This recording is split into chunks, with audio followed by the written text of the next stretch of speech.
Miaka 10 iliyopita, Kenya iliamuru wanajeshi wake kuingia nchini Somalia kudhibiti kundi la kigaidi la Al-Shabab na kuzuia wapiganaji wa kundi hilo kuingia nchini Kenya na kutekeleza mashambulizi dhidi ya raia.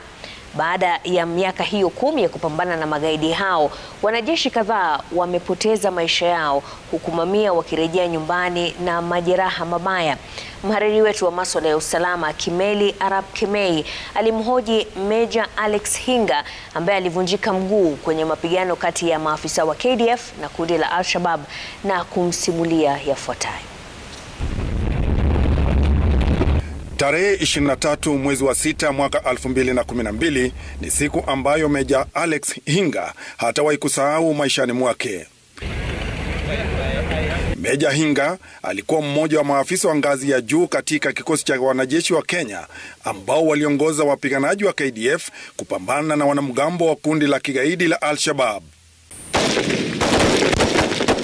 Meja Hinga alikuwa anawaongoza zaidi ya wanajeshi 39 kushika doria katika barabara ya kutoka Kolbio kuelekea Baada, takriban kilomita 40 kutoka mpaka wa Kenya na Somalia. Tukipita hiyo siku asubuhi nikarealize ya kwamba ile town ya Baada wale wanakijiji walikuwa wameamka mapema kuliko kawaida. Ikakuwa kwamba pengine walikuwa wametarajia kuna jambo litatendeka ile siku.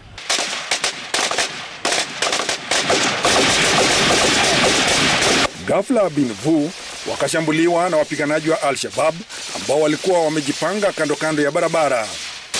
Katika jaribio la kujibu mashambulizi hayo, gari la Meja Hinga lililipuliwa na bomu ya kutegwa ardhini. Vehicle that was immediately behind us had also been hit, and it was quite some distance off. So as we were driving back, that's when all hell broke loose.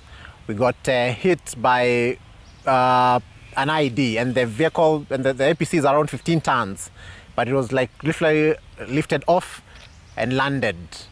And I think the first thing was I was in shock because I could not feel my legs.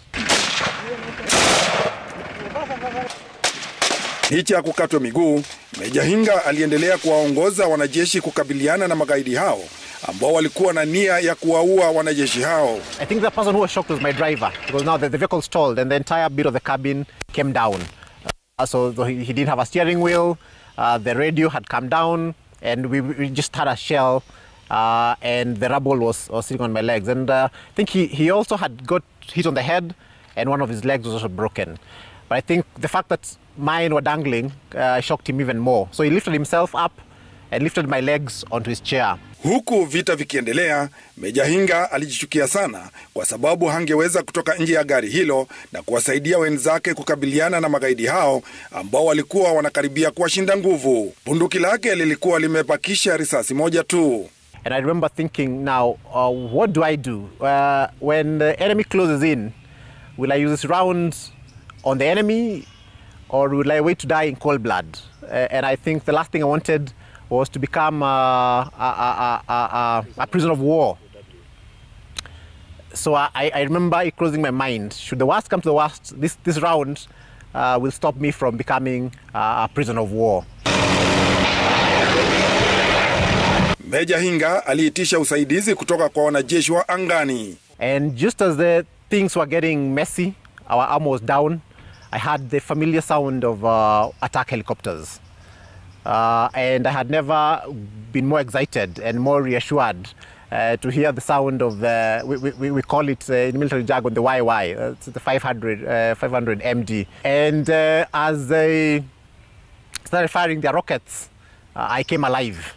I realized I wasn't going to die that day. I was not going to become a prisoner of war. Hapo ndipo wenzake walimtoa kwenye gari na kumpeleka hadi hospitali ya KDF katika mji wa Doble ambako alipewa huduma ya kwanza kabla ya kusafirishwa kwa ndege hadi hospitali ya Forces Memorial mjini Nairobi. The next morning I got to discuss with the colonel who was he's now brigadier, Colonel Dr. Miaka, who was to be my surgeon for the next 3 months, and we were discussing the options.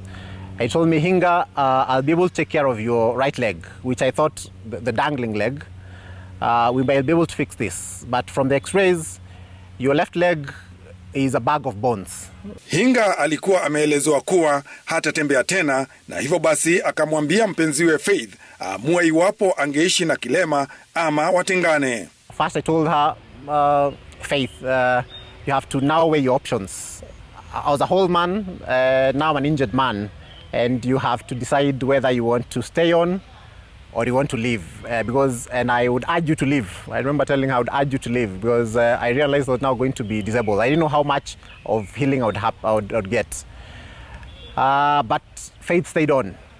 Faith watched me during those hospital days. And I think on leaving hospital, I realized we had to make this formal. And though she became my wife. And I think that has been a serious support system for myself. Licha ya kuepuka kifo, Meja Hinga anasema yuko tayari kurudi nchini Somalia kuwasaidia wenzake kukabiliana na wanamgambo wa kundi la Al-Shabab. Kimeli Arap Kemei, Citizen Nipashe, Nairobi.